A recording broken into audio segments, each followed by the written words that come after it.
Welcome to another episode of Don't Judge the Book by the Author Podcast. My name is Robin Travis and I am here today with a very special guest, Neighla Cain. She's an author of an amazing book called The House, and I'm very blessed and honored to have her here today to share this space with me to have a conversation about that book. So, none other than Neighla Cain, people. Welcome to the show. Thank you for coming down and thank you for writing this book. Thank you for having me. So yeah, how have you been, man? How have you found this journey? When did you start this journey? Why did you start this journey? Let me ask one question at a time. What brought you into the field of writing? What brought you to write this book, should I say? Okay. So, it was a bit of a weird one really, because to be honest, when I wrote the book, I didn't write it thinking I was writing a book. I kind of wrote it like it was a story. And it was a concept that I had in my head for a long time, which started after I had a conversation with someone, which funny enough is actually the introduction of the book. And basically, after having this conversation with him, which I'll talk about a little bit more in a bit, I just started, first of all, sharing it with people, this concept of the house, which again I'll elaborate on shortly. And I just decided one day to just write it down as a story. And soon, like quite shortly after that, like whenever anyone used to say certain things to me about, the concept of this house, I would be like, oh, do you know what? I've written something, do you want to read it? And I did that to a couple of people, and everyone that I did it to was like, you need to make this into a book. And then after maybe about the third person said it, I said, you know what, let me look into this, like maybe this does need to be a book. And then I set about kind of looking into how do you even write a book. I've never done that before. What's an ISBN, what does that even look like? How can I break it into chapters and all of that kind of stuff. And then learn it all, put it together, and from Morocco. Here we are. So first of all, did I pronounce your name right? The first time you did, the second time you didn't, but it's all good. So can I try again? You can. Neighla Cain? Yes. Is that right? Yeah. I'm not gonna try a fourth time. We're gonna leave it there because I feel like I'm gonna get it wrong. Yeah, I mean, to be honest with you, people call me many things, and my actual kind of birth name is Neighla, so most of my family call me that. Okay. But a lot of people who know me call me Neighla or Nay. Beautiful name, but this is amazing author, Miss Cain. I just wanted to bring you on the show today because I've been seeing your book floating over social media. I've been, in the last few years, even though I've not been on social media, but when I've come on social media, before I left, I saw your book floating around. It was in my subconscious, so I was saying to get this book. And when I came back on it, I saw it. So when I decided to put this show together, I was like, no, there's no way I can do this show without cooling it down. The House is an interesting title, and what first comes to mind, remember, don't judge the book by the author or by the cover or by the title. What first comes to mind, just overthinking, when I think about the house, is about us getting our house in order, as in our personal stuff in order, before we try to fix the garden, for example. Because I remember there was a conversation I had a few years back with somebody, I can't remember who it was, but the conversation was about the streets and the youth and the system, and we need to do this, we need to do that, the youth need to do this, the system needs to do that, and X, Y, Z. And my thing was like, why are we so busy trying to fix what's going on outside? We need to fix what's going on in the house, which is externally. For example, how are we raising our children? Forget what the streets are doing, how are we, as people in the streets, teaching children about the community? Are we teaching them about street values over? So the house isn't blaming the system for the oppressing you, it's how are we operating in our house before we clean the garden? Let's clean the house first. So when I saw that title, I was already intrigued because I've already had thoughts of my own of what the house would mean. Okay. But then going through the book, it's intrigued me more because I can see that the house is not one specific thing. It's like a multitude for many different things it can be used, and the house could be used for whatever particular subject you're discussing, if I'm right in saying? Kinda. But I don't want to say too much or give away too much about what the house means for the reader, but if you want to go into detail. But before you do that, you read the back of the book and Okay. give the book its justice. The house, is the house you live in really your home? A thought-provoking look at the reality of living in a country as an immigrant. The house is a metaphor for a country, the type of country that has people who were not originally born there, but who now consider it to be their own. This short story was designed for those of all ages to give a view of many countries in the Western world and their relationships with those who have settled there from other places. This book aims to encourage the reader to understand that not everyone starts with the same opportunities, to be open-minded to the strategies that are being taught to the masses, to educate yourself, to know what is best for you, to aim to always build a house of your own. The house highlights education, employment, and general mindset throughout the short story, and encourages the reader to think about how they can apply positive changes to their work or personal life. The House by Neila Cain.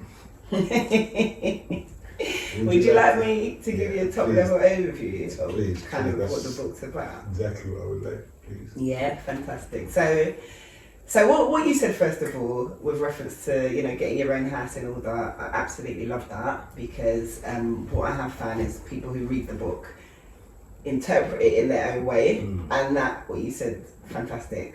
But how the story was written, the house is kind of a metaphor for the UK or any Western country really, and the house kind of talks about the relationship between people who were born in that house versus those who've come into that house from other places. And I love that already. Yeah, and so basically, without spoiling the whole book for you, yeah, please don't give too much. the country started as a house basically. So it was John and Sarah Smith. They bought this house for them, set up their own family values in that house, and then as families do, they start to grow, starts to branch out. That generation dies down. We're a few generations down now. This house is now a country at this point, and then actually we need some help running this house because it's getting too big for us. Let's call some other people from other places to help us run the house. And that's kind of the concept of the book, and without again kind of spoiling too much, the book follows the journey of a character in there who's called Shireen, and she's somebody who because it's generations down now, she's born in this house, so she doesn't know nothing else. And she meets some people who are, from the original Smith family, and realizes, hold on, you lot got some privileges I don't quite have. So how do I get these privileges? And she kind of goes on a journey trying to figure out, okay, you lot are here, I'm there, how do I get there? And realizes, that there's kind of stepping stones that she needs to kind of get through with the mindset of, getting what they got. But then the call of the action in the book, again without spoiling it, is really, you want to try and build a house of your own. So that is fire. That is fire. That is. You've already sold it to me, even though I'm planning to steal one of your copies. Or well, it's for you. That's your gift there, Robin. This is my blessing. This is what I'm going to get into, because I'm intrigued now, and I was trying to read it all before the interview. That wasn't going to happen. But yeah, I've processed enough. But I want to ask: is Shireen, the name came up a lot? Is she based on yourself, or the aspects of Shireen you would say that is? Yeah, so I get asked that a lot actually, and people who know me, who've read the book, they was like, oh, even when I was reading the character, I could hear your voice. But you're the writer, so they're gonna hear your voice as the writer, right? No, but what it is there's different characters in the book, but they're like, when we were talking about that character or reading about that character, it felt like you. Okay, resonant. However, I won't necessarily say I am Shireen, but I would definitely say I have some of her traits. She's quite naturally curious, and she's a go-getter, which I guess I am too. Yeah, and just very curious. Likes to ask questions to get to the information. And I know a lot of Shireens. I know a hell of a lot of Shireens, yeah. So would you say a lot of the story that you've written is drawn upon from different characters or people that you know? So for example, Annabelle is a character in the book. Would you say that that's someone that you knew personally? And that's Again, I wouldn't necessarily say personally, but I know a lot of Annabelles. So you have friends like Annabelle.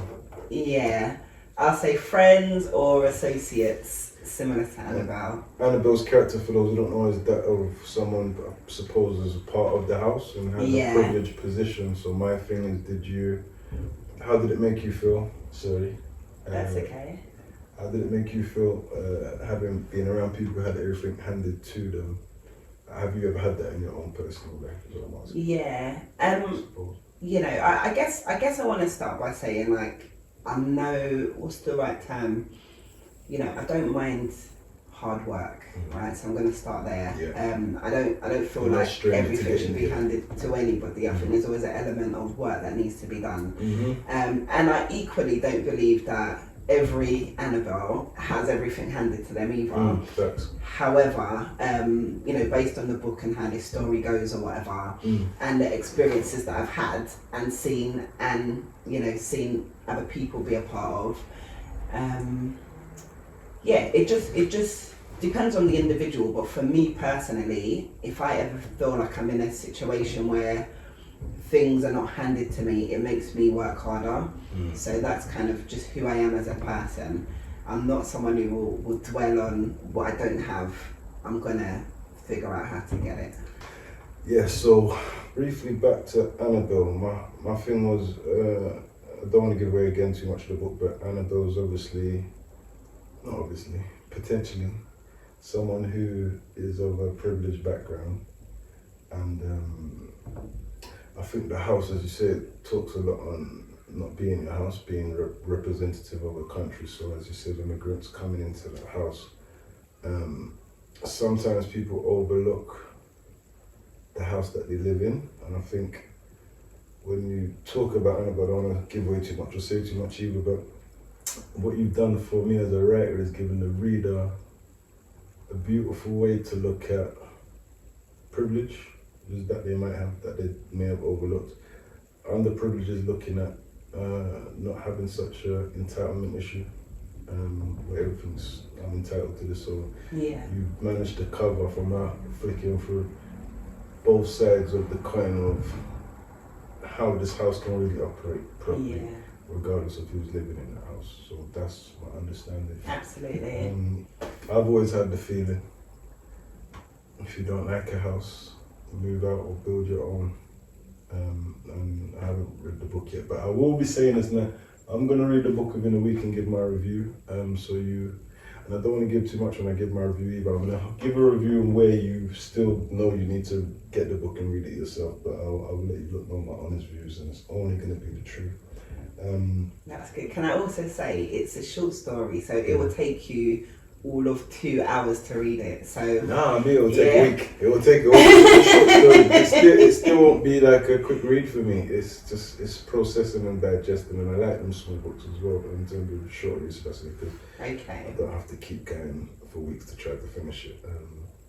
But yeah, I love the way the book's written. In each chapter, you've got a picture of a house. Yeah. I don't know if that's a chapter or a section. Yeah, it's a chapter. And it has powerful quotes.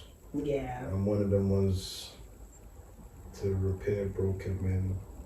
The one by, what's his name, Frederick Douglass, I still can't remember the quote. It's awful because I can't actually remember it myself, but let's have a quick look at it.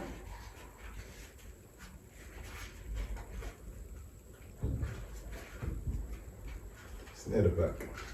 Yeah, it was definitely something about it's better to build strong men than to repair broken ones, something like that. That's the one. Frederick Douglass, that's definitely the one. Yeah. And for me, I'm interested to read that title. That just stuck out to me. That chapter. Yeah. It stood out to me for various reasons. But I wanted to ask you, now you're the author the author who you are now as of today, how would you What would you say to the younger self? Did you ever vision this happening when you was younger? And what would you say to the 18-year-old self looking at where you've come today? Yeah. And then what would you say to today's self? Okay. As of where you are today. I like that. Yeah. So, to my 18-year-old self, so to start really, I suppose, with the book itself, I just really want to make it clear that I always knew that I wanted to write a book at some point in life. It was one of those things on the bucket list or the to-do list or whatever you want to call that. Yeah, like it was one of those things where I'm like, one day I'm gonna write a book, right? So, but it was like a fluffy goal, if you know what I mean. But when I was writing this, and this might sound a bit mad potentially, it was just like the words was flowing through me. Like it was like God was making me put this on paper. That's how it was. I was supposed to do it, and it's funny because I've been trying to write the second book. And the second book is not flowing the same way. And even though I've kind of written it already, and do you know what, I might even come to you for some feedback on that, because we'll talk about that at the end.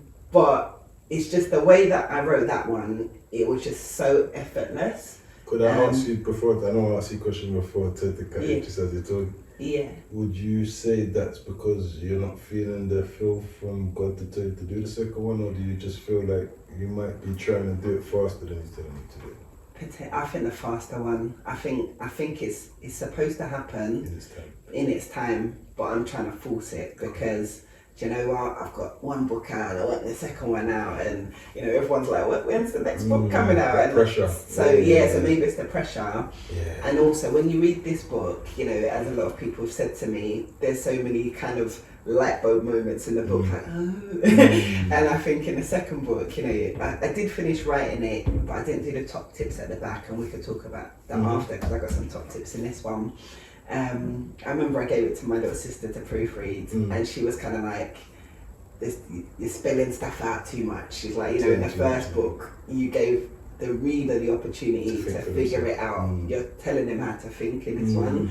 So I know that book still has some work, which is one of the reasons that I haven't put it out there as yet. But to actually answer the question, no, it's called The Bank. The Bank, that's good. I like I could talk a little bit about that later if you want to, and the concept of that. Yeah, we'll get into that for sure. But basically, to answer your actual question, which was, what would I tell my 18-year-old self? So the first thing I'd probably say is the world is bigger than your little environment, because to me, I grew up in Tottenham, and my world was Tottenham. That was it. At 18, it was my family over there, my friends over there, and this little borough or whatever that I live in, branched out a little bit to visit a relative or whatever it may be, but that's as deep as it ever got. Okay. With that, my mindset was small. And it was only probably, firstly going uni, I guess, moving out of London, I went to Luton University, but it was the first time I met someone who was like, from Birmingham. That's someone who's not from London, the first time I've ever met anyone who's not even from London, you know what I mean? And that's crazy. It sounds so simple really, but that kind of opened up my mind. It's not simple, it's crazy. And I think also actually when I went college, because I went Barnet College, and it was also one of those situations where, oh wow, like someone who's not from North London, I might have met somebody from, I don't know, it might have still been North, but it might have been like Hendon or Finchley, and you're like, oh, you're not quite the same as us, you know what I mean? Like from the ends, And I think if it wasn't for college and probably being around those type of people, I would have never went uni. That's it, because I almost went to Tottenham College. Initially, that's where I was going to go. And then I ended up going Barnet. And when I went Barnet, the lecturers there were like, we're preparing you for uni. That was the first time uni was ever put in my head. Like, it wasn't something my mum pushed for. And I was like, oh, uni. I could go to uni, okay, and then that put me on my path, just literally making that one choice of going to that college. You know, so I'm probably like waffling a little bit. No, but it's just go on.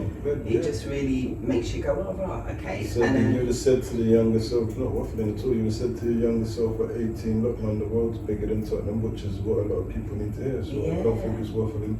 A lot of people limit themselves to their local colleges, their local schools, and again, it's very important I said that because that's taking you to go on and study. I wanted to ask you what you went on to study. Yeah. And that was the next question. But you still haven't answered how you would talk to yourself. My older self. When I say talk to, that's a bit broad. Looking back at the 18-year-old self and the age you are now, what would you say to yourself now? How would you, not even say to yourself, do you see the growth? Are you appreciative for the decisions made from that 18-year-old to the woman you are today? Oh, absolutely. And are you happy with the house you're living in terms of that, in that area? Yeah. So I'll start by saying, which I missed out with my 18-year-old self, I would tell her to read as early as possible, right? So we're readers, we're authors, we read. That's guys, read more books, read. We're not doing this just because we write, we're doing this because the knowledge is really from the books. There's a lot of power in books. Exactly, because I think everything changed for me when my mindset changed, and my mindset changed based on opportunities, but also based on things I read. So I would say that to her. Yeah. And would she be proud of the woman I am today? Yes. She probably would have thought, how the hell did you get there? You know, just based on again life experiences, and you know, this. If you saw me on paper, you know, as a child, you know, my background, my family, my all of that, this isn't not necessarily where you would have expected me to be at this point in my life. So from that point of view, I feel very proud of myself. Thank you. Thank you very much. There's still a lot of growth to do. There's still a lot of boxes to tick.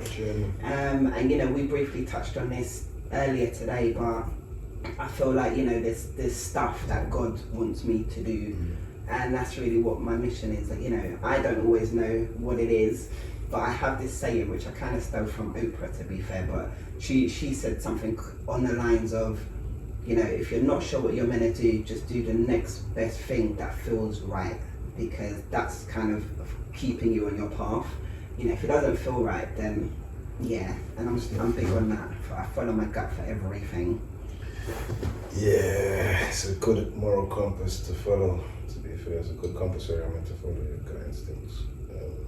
But yeah, I'm happy that you decided to write this book. I'm happy that the 18-year-old you decided to go to college in Barnet. Is it Barnet? Yeah.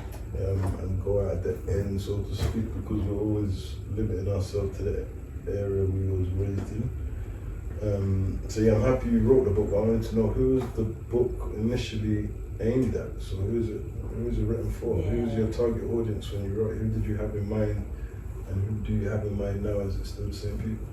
Yeah, so when people kind of ask what category it should go into, I remember when I first listed it on Amazon, and it was asking, you know, what category is it? Is it a children's book? Is it an adult's book? Is it a novel? Is it this? Thriller. Is it a thriller? I kind of know what it isn't, Yeah. but with reference to what it is, well, it is a bit of self-help. It's not a children's book, a child could read it. It touches on Black history, you know, so I could put it in there. And there's probably a level of defining that I still need to do with reference to who exactly is the target audience. But I will say, when I wrote it with the mindset that I want people who kind of like moan about privileges they don't have in this country to read that and go, oh, like just see things from a slightly different view. So at the beginning of the book, there's some questions, and the questions say stuff like, you know, if you ever asked a question, you know, why didn't I get the job over Sarah? Or, you know, why have they closed down all the youth centres? And it kind of says, you know, just look at this country like it's not your house. Like, it's not your house, basically. And I love that. yeah, and you know, another person might read that and go, that's my house, man. I don't care what you say, but you know, the book is supposed to make you go, oh, okay, that kind of makes sense. I believe. I feel like anyone, again, to read a book, don't judge it by the author of the book or the title. Or don't go into a book with your preconceived thoughts, because you leave the book probably with your preconceived thoughts. It's like reading the Bible, telling yourself you don't believe in it, and then when you finish reading it, saying it didn't do nothing for you. Exactly. You can't read it with your own thinking, your own mind in the Bible. So you have to read it praying first under the Spirit, so you can understand the messages from it. So I'll say to everyone reading the house, read it with an open mind. Be willing to learn something that you don't believe in.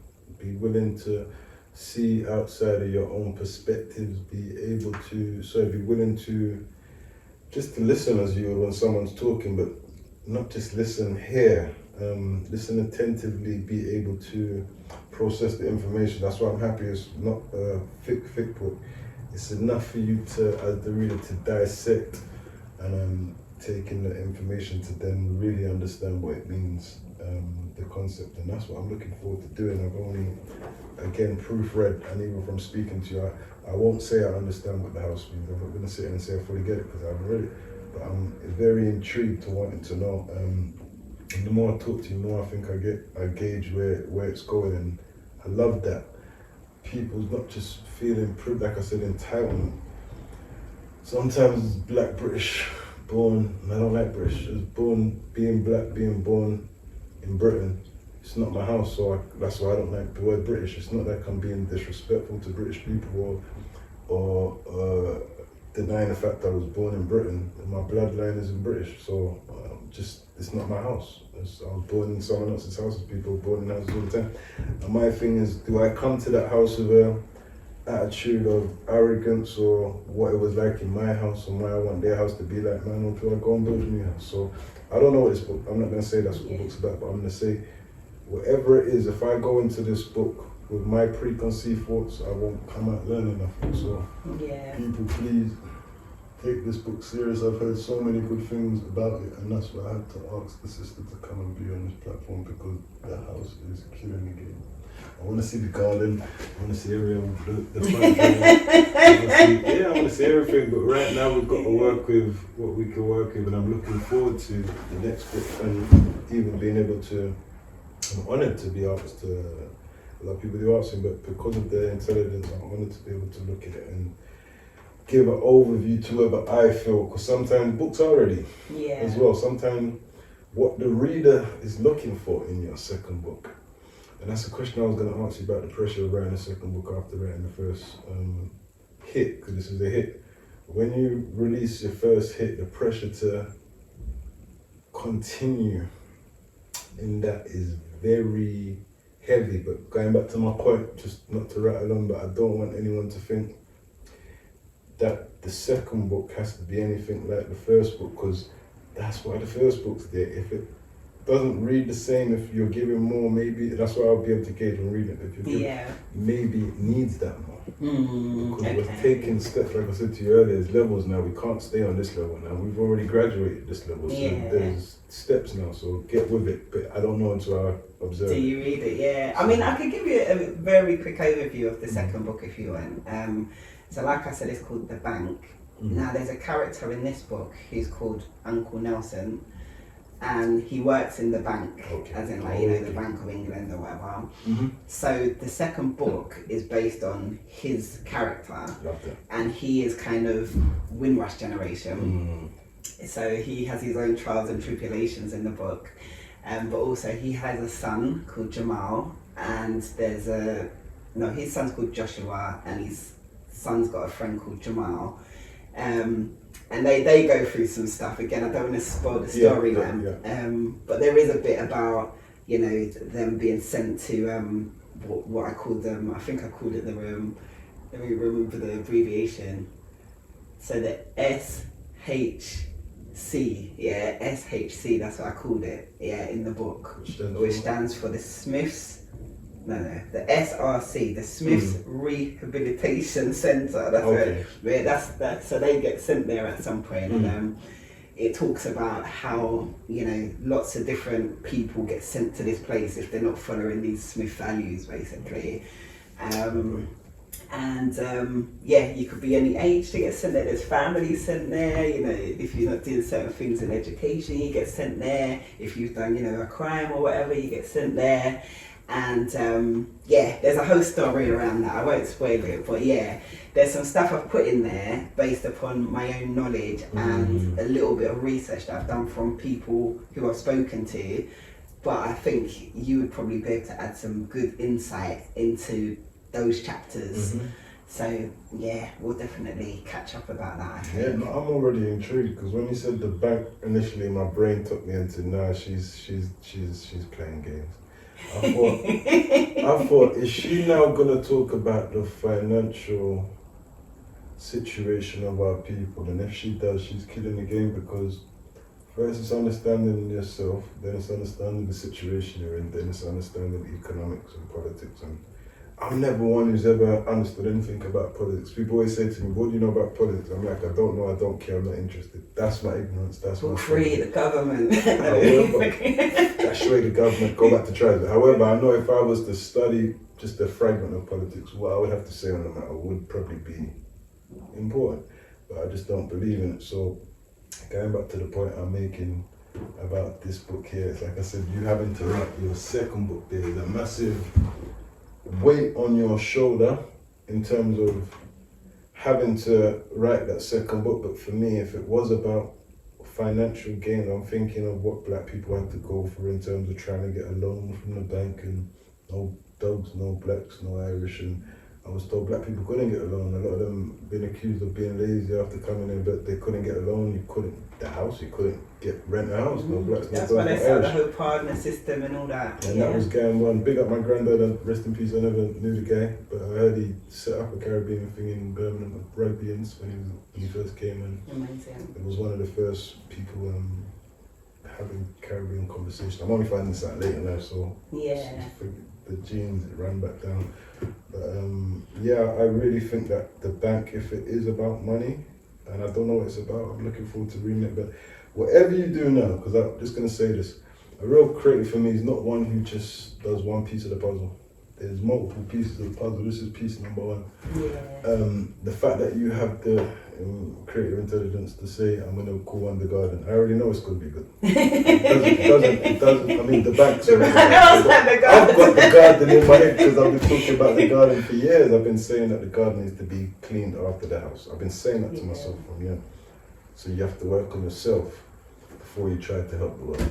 Absolutely. So that's what I kind of meant by that. But the bank, looking forward to. I will say, yeah. So with this book, at the end of the book, I put these top tips. Yeah, 10. There's 12 actually. 12 top tips at the back of the book.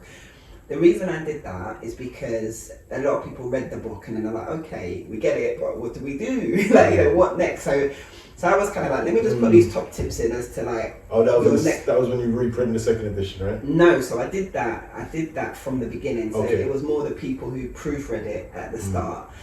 So all the tips in there's various different ones, but for the bank, going back to what you were saying, I want all the top tips to be financial ones. So that's basically what I've been putting together. And it touches on, like you said, all the things that, you know, maybe people should know about finances, but they don't. You know, like some of the simple things. That's powerful. Sorry, I'm just in a bit of trance right now. That's powerful. I like that. My brain's getting too creative now. Don't like that. Yeah, I'm actually wanting to read a book. I'm actually like, yeah, cool. No, I'm seeing it. It's powerful because it's a body of work. I want to talk about you writing the second book and the pressure to put it out quickly, and maybe the pressure, I don't know if it's self-pressure, but the pressure that is there to make sure that the first book being such a hit, that the second book lives up to that first book. I want to ask you how you feel about that pressure. Yeah, so first of all, you've acknowledged the pressure, so as an author you've probably felt that, but I think because the first book did so well, you almost feel like I can't put out anything less than how well that book did. It's got to be level or better. And so you start overthinking what you're writing, and should I put this in? Should I take that out? Is it too long? Is it too short? And then you never get it out, which is essentially what's happened for me. So yeah, it's just still sitting on my laptop in manuscript form. And a couple of people have read it. Well, I say a couple of people. I think only my little sister's actually proofread it. And I just haven't put it out. I just want to say to all of Neigh's supporters, please stop pressuring me. No, but guys, it's mental. Like, to be a rapper or a musician is probably the same thing. I don't know. I'm musical, so I feel like I could make a song. I've never made a song publicly, but I feel like I could make a hit song today and make a hit song within a month's time. But when you're writing a book, there's so much more than 5 minutes of work getting into it. With a song that's just under 5 minutes. So the pressure to format a story, conversation, and compile a message, if that's what you want when you're writing, if that's the style of writing, it is a lot. And this book, people, is a lot to live up to as a first book. So give it time, is what I'm saying. It will come when it's supposed to come.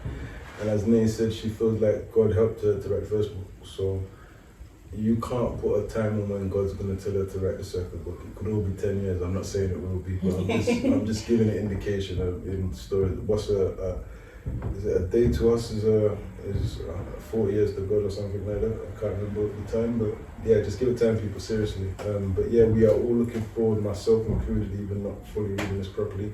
We're all looking forward to the bank and the garden, if that comes out after that. But we're looking forward to any of the works that you have in the future. I did think the third book might be called The Hospital, touching on the healthcare system and stuff, but we'll see. Okay. So again, timing, people, because it could be that she writes the hospital before she writes the bank. God's order is not our design, and I don't want to keep saying God like I'm pastor, but I'm literally meaning what I say. The creator, whatever you want to call it, it's not always our design. We're so focused on the things that we want to do and how we want to do them, but sometimes God's timing for a specific thing can't come a moment too soon, and it won't be a moment too late. But back to the house quickly, I wanted to ask another question about the house. And it was in your book, could you elaborate on those in society you would consider to be living rent-free? Oh.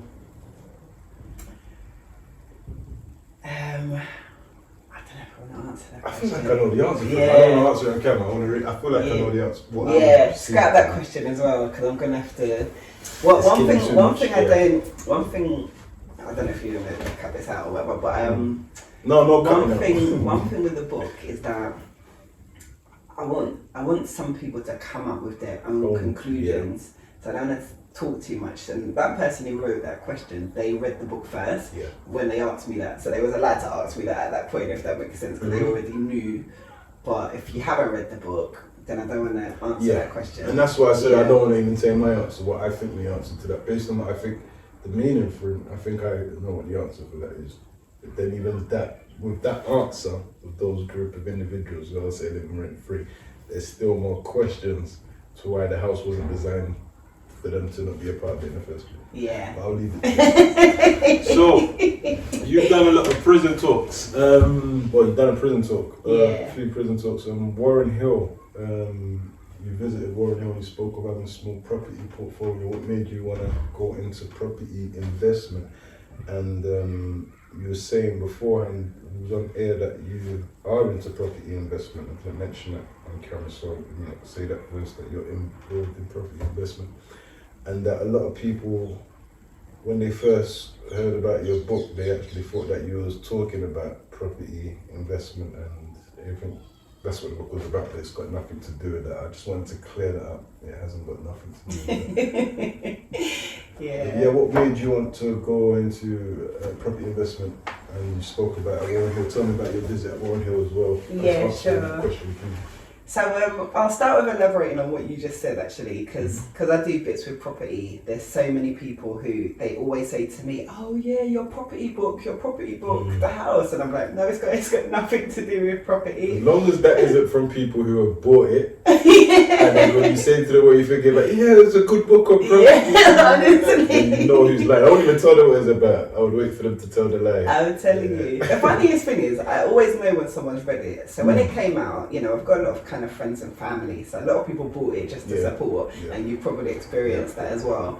But you know the ones who've read it, because the ones who read it, if you know me personally, you phone me straight afterwards. I read the book, and you want to debate about it. So that happens so often. So the minute somebody has the book and they don't talk to me about it, I know they haven't read it. It's just sitting on the shelf. But it's all good. I still appreciate the support. In their time, everything in their time. Sometimes we've got books on our shelves that collect us, and when, like you said, you would say to the younger you, "I wish I read more." Yeah. A lot of the time, those people are not in the space to be reading and to open to learning new information. So it's not their time to read the book. Yeah. But it's just that we've put it out. It's always there. That's the beauty about books. They stand the test of time. Definitely. And I think it goes back to what you said earlier about, you know, the target audience. You know, everybody isn't the target audience. So if you bought it and you're supporting, I mean, to be fair, a lot of people who bought it are the target audience, so they should read it. But you know, if they haven't, each to their own. And I'm okay with that. And I'm hoping this interview makes you guys more inspired and motivated to read it. But again, I'll be leaving a review within a week's time on my next episode. So yeah, be sure to hear about the house's review for myself. I'll write one up on Amazon as well. Excellent. I don't think I answered your question, you know. I don't think you did. You was asking about property. And Warren Hill. Warren Hill, yeah. So I was invited to go into Warren Hill, and there was another prison right next door to it. I can't remember the name now, which is awful. But there was two in the same vicinity, and they had called me up and they're like, "Oh, you know, would you be interested in doing a talk?" So I was like, "Yeah, sure, you know, sign me up." And then I remember the lady who was organising it, she called me maybe like a week before. She's like, "Oh, there's been a lot of interest for your talk." So I was like, "Okay, you know, like how many people?" She's like, "We've got like 60 inmates signed." And I'm thinking, "Ross, 60 inmates." Yeah. So I was already like a bit like, like out of my comfort zone. I was like, "Okay, we've not kind of done a talk." Was that the first time that was my first time, basically, yeah. And you got thrown in the deep end without a life jacket. I'm telling you, I want to say it was my first time in a prison, but it wasn't. Yeah. But it was definitely that type of experience for me. Like, okay, I don't know who I'm talking to. Like, is it, you know, are you qualified for that's it. Like, you know, what angle am I going to come with, type thing. So you were judging them. I was. Did your preconceived concepts, and they were probably judging your book by the title and the author as well. That's it. You know, and I hate to say, you know, I hate to be that person, but I was immediately like a bit nervous, like, oh my gosh, like what am I doing? But I did it. I thought, you know what, like everything's a new learning experience, and you know, I don't know what this looks like till I literally get there and see for myself. So I did that. So one was like a Cat D prison, so it wasn't too bad. But the other one was like Cat C, so it was like, was it B and C? Anyway, one of them was more secure than the other one. So they like took my phones and all of that kind of stuff, and I couldn't do no filming or nothing like that. But I remember going in thinking, you know, yes, I've written this book, but what's the angle to people who are kind of here? And the angle I kind of went with was, you know, the character in the book, Shireen, like what she kind of does is she starts out on one path, and then based upon the things that happen, she changes her path. So I thought maybe that could be the hook type thing. So, you know, I don't know what you've done to get in here, but just know there's always a different path you can take, and this is what the character in the book did, and then I ran through like some of the top tips in the back of the book around, you know, things that they could kind of potentially implement if they want to, innit? Like not everyone wants to change or are ready for the change. Like you've said earlier, you know, sometimes it's like God's divine timing and stuff, you know. But for everyone who was in there, I thought, well, you're in the talk, so you want to hear something, so let me give you something. And it was really, really positive. Like I left there just feeling amazing. Yeah, I felt really good. Well done.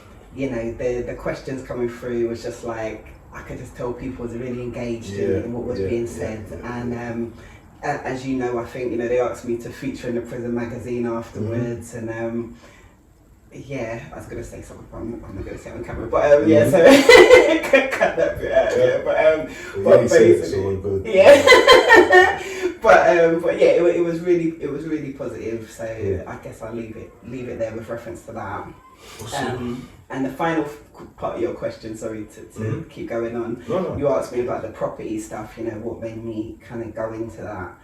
And, you know, one of the tips in the back of my book is all around kind of becoming, you know, get financially educated, try and get financially free, because that's, you know, we spend a lot of our time, and again, you know, this is kind of even in the book subliminally as well, but, you know, we spend a lot of our time working, which means that we don't have the time to do what God's put us here to do, or pursue our passions if you're not religious, you know, but because we're here kind of working every hour under the sun trying to pay all of our bills, we don't get to do what we're supposed to. So one of the reasons I went into property is because my goal has always been, what can I do to replace my working income so that I can do what I'm supposed to do? And it's funny because I do love property, but property is not the passion. You know, property is the means for me to do the passion. And but that was one of the reasons, because to me it seemed like one of the quickest, you know, I won't say easiest, but one of the only ways I knew at the time to kind of replace. I wanted to ask you about some of the reviews that you received in relation to the house. It don't have to be written reviews, just any, it could even be a conversation, but what's the most meaningful review you've had, or piece of feedback you've had from someone? So who's read the house? I think three things come to mind. The first one was a lady who, she's probably in her 50s, I would say, and she was working as a social worker at the time, and she said that my book inspired her to quit her job and start her own business. I was like, oh, okay. The same, actually, I had a guy say that to me. It's the same type of thing. But what I liked with her, actually, which I missed out, is she was like, she's got 2 children, I think in their 20s, maybe one in their late teens. Well, how old is she? Yeah, so maybe a bit older than that. But she was like how she made all her kids read the book. She's like, no. And she said that she made them write an essay on the book afterwards. I was like, so I was very pleased with that. So that was one of them. There was another guy. He said that he set up his business off the back of just reading some of that. Like, what am I doing? Like, I need to, you know, build my house, basically. And the third one, which isn't necessarily powerful. So far, they're 2 already very powerful. Like, you know, really positive for me. The third one. So the third one I was going to say was less just the feedback, but was more the whole thing that happened, because I'd gone out to an event. It was maybe like a comedy show or something like that, and I just had some books in my bag, and I was in the toilets, and, you know, girls, we start chatting in the toilet, we don't know each other, and this girl who I just started randomly chatting to in the toilet, I told her that I'd done a book, and then, no, she said she had a book club, that's what it was. So I was like, oh, I'm an author. So she's like, oh, I'd love to have one of your books. And I was like, I've actually got one in my bag. So I said, do you know what, take the book, you know, do your thing, and, you know, that was it. And we had not exchanged details or nothing, I just gave her the book, basically. And then it was something like maybe 2 months later, I just had this message on my Instagram. I've been trying to find you everywhere. I've been trying to find you, sis, your book was the bomb. I gave it into my book club. Everyone read it. All I want to say is big up to you. I didn't know how I was going to find you, but I found you. And I'm just sending this to send you blessings, and it was such a positive message. I wanted to cry. Like, I was like, oh, like, it's emotional. I can visualize that. Can I just do one more feedback, actually? Because it was from somebody who is actually, like, you know, from the book, Ed Smith. Right? And it was actually a person who used to be one of my managers for a job that I did like years ago. And she contacted me and she's like, wow, I read the book. And it was like quite interesting to like hear it from the kind of like, the other side. And I was thinking, you get a bit nervous, like, oh gosh, like, what's she going to say? The judgment. Yeah, the judgment. Is she angry at me now? I thought she was one of us. But different side came out. She came humbled, the ones, and she was kind of like, I've never really looked at it like that before, and you've really opened my mind. And I was like talking to some of my other like Smith friends, and I've told them all to get the book, and even that made me go, okay, I've pitched it correctly as well, in a way where, because I thought I could offend, I wasn't overly conscious about offending, but I tried to not put race in the book, even though race is very obvious in the book, if that makes sense. But at no point does it say this person is that race. But then there's a whole chapter on the Patels, which is where they're from. Like, so, I didn't see that one. Yeah, I didn't see that chapter. Yeah, it's in there. It's in there. So yeah. So those are some powerful reviews you got there, and feedback.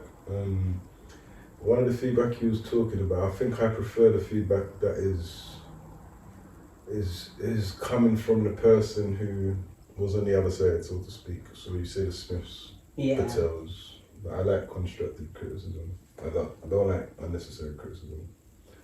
Just constructive criticism. So you can better your writing, better your understanding of things. But I wrote Prison to the Street, funny enough, as a dissertation at uni. When I was studying youth justice criminology, and I gave it to the first person I've ever met called Robin outside of myself, Robin Fletcher, who claimed he was a police sergeant at Stoughton and PC in his time for years, and in Hackney, and police in the streets, and I've heard a lot of horrible things from that time. About corruption and black people died in the police station. However, he read my story, and when I come in after passing my course, he started crying in the room. And when he was crying, I was like, what's wrong? I read your story, and he went back into the tears. He said, as a policeman for 30 years, Robin, I'm older than you've lived. I never saw it from that perspective. I didn't know about the National Front harassment, the racial harassment. You didn't know what that shit was going on. Wow, how do you not know that as a policeman? I have no idea. So there are some people in this world who probably have genuine hearts, but it rocked him to the core. And the fact that I heard it from that perspective gave me more. Not just that, he's a uni student who's a teacher's meant to be. I'm meant to be the student, so it was like the student became the teacher by saying that they're not gang members, they're prisoners to the streets. And in my dissertation, I was asked after dissertation, youth justice criminology, how do I see that? Back in 2011 when I graduated, I was like, there's no justice in judging the youth as criminals. And the course is youth justice and criminology. Okay. And he was just like, wow. I used the same words and said, there's no justice in judging the youth as criminals. We need to find new means. That's what I've learned in 3 years of being here. I don't even like the name of the course. That's how I'm leaving it. Prisons to the streets is what we should be studying, not criminology or victimization to get a result for the problems we have, because that's not how it starts. So when you told me the review that you got, even from giving someone, not just the Smith or Patel, giving your book in a, what's the word, in a toilet, for me that's a very powerful thing for you to get feedback. So I was saying I wanted to big up the lady in the bathroom who bought the books off you in the bathroom. She didn't buy them upstairs. Sorry, who you gave the book to. I feel like that was a divine moment, and those for me are the best feedback stories. I've had so many similar to that, but those ones for me are the ones I gravitate to. So big up the lady in the bathroom. That was nice. I want to ask you, as a writer yourself, do you have any tips for people wanting to write their own books, and did you find writing therapeutic? So, yes, it's therapeutic. Do I have tips? The first tip I would say is everyone has a book in them. For sure. I would also say if you're writing a book, don't do it because you want to write a book. Do it because you know your book is going to impact somebody. And then with that in mind, kind of know who you're talking to when you're writing that book. You know, that was maybe a error potentially that I made when I wrote it. I mean, maybe, and I kind of know who I want to read it, but I think a lot of different type of people can read it. But I think the point is, if you've got a strong kind of product proposition, is maybe the right terminology, then it's easier to know who you're talking to when you're writing it. You know, and it's also easier to market it when you actually bring it out. Yeah. And it's easier to turn it into other things. You know, if you need to turn it into, you know, stuff you're doing, like turn into a play after, turn into a film, turn into anything else, a course that you might run. You know, workshop, whatever. A workshop. You know, it's very easy to do that when you're clear who you're talking to. So, I think those are some of the tips that I would give. And I would say my final tip is get started. You know, it's not going to happen overnight, writing a book, but even if you just work on a tiny little bit every day, you'll get there in the end. That's it. So, yeah, that's the advice I'd give. Cool. Brings me to my last question. I think I might add another question if you trigger my brain again. Been doing that all day, triggering my brain to ask more questions. But this question is quite a simple one. It is, considering that your book is called The House, and it looks like a perfect house on the front. When I look at the picture, what does your perfect house look like to you? What's your idea of a perfect house? Okay, so are we talking metaphorically? Yes.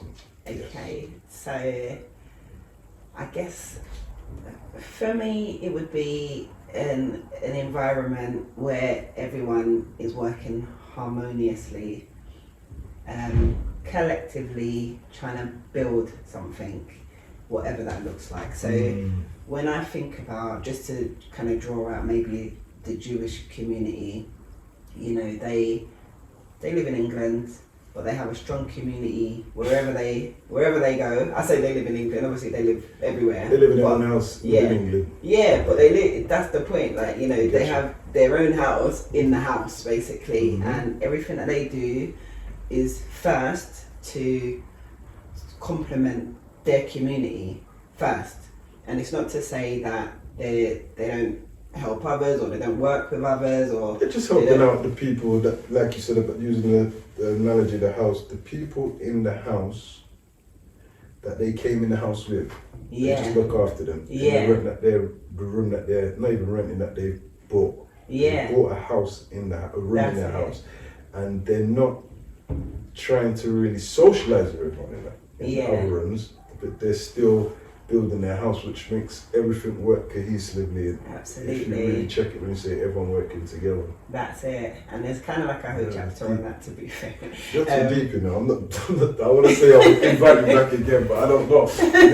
You got my brain overthinking. You really have. You've got me overthinking. Sorry, I cut you. Yeah, no, but that's, you know, what I would like to see, you know. It doesn't say that you can't talk to people from other houses or anything like that, but you know, you're here with your strong family values of your house, and you know from that point what you're trying to build. You know, there's like a ultimate goal maybe, or a, you know, maybe the ultimate goal is to live in harmony, you know, within the house or whatever. But that was my last question, but I got another one. Sorry. It's okay, go for it. It's you. I blame you. I blame her as well. That's not me. I was finished. The house. So the house that you're talking about, I suppose for our people, this is the important question. For me, I don't know how others will see it. Is there ever realistic view of us building a house, if you say the house of the country, or building a room within the house, or is it best to go back to the house where we came from and fight for the house there and fight for the laws there and fight for the lands there, because I can't see me marching at any given time in the house. I can't see me fighting. A lot of people would say, oh, your dad does it. I don't see him here, I don't see him. Because the things you're fighting for don't make sense to me. If you sit in a room with me, you'll see I think you're wasting time. But we're not the same. You're fighting for something that I don't want to fight for. If I was in Africa, I'd be fighting a lot more. It's such a good question. The Windrush era has kind of taught people to fight for certain things within the house. I'm like, no, you lot got used to move to this house after World War II. Absolutely. I ain't fighting for that house. Yeah. It's so funny. You lot still debating the black puppy where you was included in the war for your inclusion. And that's still being like not highlighted by them. So that shows how much they value you within the house. I don't want to convince the people in the house to love me. Yeah. This is like what you're saying is so spot on. Yeah, like the character in the book, there's a character called Uncle Nelson. He's that person. So they got me. They got me in the book. They got all the mad people. Not joking. So you see, like the book kind of shows the contrast of actually people like that. What you've just said. You know, that generation who are really trying to get a seat at this table that weren't for you. Like you know, like, and then you got this Shireen generation. It's like, oh, bro, this table really wasn't for me. Like I need to build a table, like you know, and that's kind of. So guys, that's what it is. I'm not going to tell you anymore. Yeah. I'm going to cut it there. I think, and that's why I've been able to speak so much on it by just proofreading it. I think I know where you're going with this, and I'm so exceptionally impressed, man. I'm not gonna lie, I'm impressed. I like the creative angle you've come with. I'm looking forward to the garden, even though you never. I'm looking forward to the bank. I'm looking forward to the potential of the hospital, and just to see how they all interlink. It's been a pleasure having you here. It's been a pleasure discussing this book with you. I want to know if you have any ways that people can contact you to buy this book, or just to follow your journey and keep up to date with whatever you'll be dropping in the future, even if it's nothing soon, because we're not rushing number 2 people. But where they can follow you to keep aligned with the journey. Yeah, sure. The easiest way at the moment is probably just Instagram. So I've got a page, Nay Online, which is my personal page, and I've got a page for the book, which is At the House. Okay. Reading the House, sorry. I knew it wasn't that. Yeah, Reading the House. Yeah, that's what it's called. So you can add that on Insta. Oh, reading or read in? Reading, okay. ING. Okay, cool. Then it's Neighla Cain on Facebook if you're on that. Okay. Neighla Cain on TikTok if you're on that. And you can get my book from either Amazon currently or New Beacon Books in Finsbury Park, North London. We got New Beacon. Big up New Beacon. Each and every time. And I will be getting my website up soon, so it would be on that as well. Cool. So how do people get signed copies if they want to get them signed? Because I've got a feeling your name's going to be making a lot of noise in the book world in the future. Will you be distributing books from yourself? Have you got any events coming up, or do you plan to bring this book into the next book launch? Is there ways people can get signed copies? That's the last question I'll ask. Yeah, I would just say, yeah, when I bring the because I second want my book copy out, signed. I don't want. There's a reason why I'm saying that. I don't just want the book without a signature. I can do that for you now, I'm thinking of others as well. I'm not being selfish. I'm thinking of the values of others. So, but yeah, hopefully some events coming up in the future. Nothing set in stone. But when I bring out the second book, I think I'm going to do a big book launch for the 2. And that's the plan. Well, I want to do an event, and I'm not going to say too much at the end of the year, where hopefully Nay and everyone else is available to attend. And hopefully you guys can meet them there and get your signed copies at that event. Amazing. I'm not going to say too much about it because that's God's time, and it might not. We'll see what happens. Nay, thanks again. I'm going to try and say your name one more time without your help. Neighla. Nope, don't say it. Neighla Cain. Yes. So proud of myself. It's been an honour, seriously, man. Before most of the time, but it's been an honour. It's been a privilege. And I can't wait to read this book. And thank you for blessing me with this book. Thank you for blessing the book world with your creative juices. And just thank you for sparing the time to come here and share the platform with me. I'm honoured. I know people say that repetitively, But every time I say it, I actually mean it. That someone took the effort to get dressed, to come out of their house, to travel to where I'm at, to sit down and have a conversation with me about work that they've already done. It's not like they haven't done the work, so it's just making sure that work.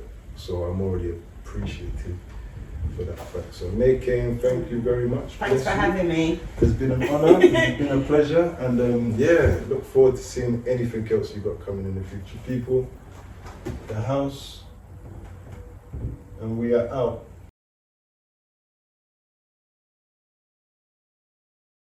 In the year, maybe even the whole school, good at doing realistic portraits of people and landscapes of the city. But this picture here is not looking pretty. In seconds the mood has shifted. This guy is serious and now the blood's proper thumping under my skin, as painful as punches to the ribs. He's angrily pointing his fingers at me and his fury is hard to ignore. We're definitely looking at him now, even if we weren't looking before. Nothing to say, yeah? He says, again, just speaking to me specifically. Not a big man anymore, yeah? He adds, rising from his seat now, aggressively. We can't take this, can we?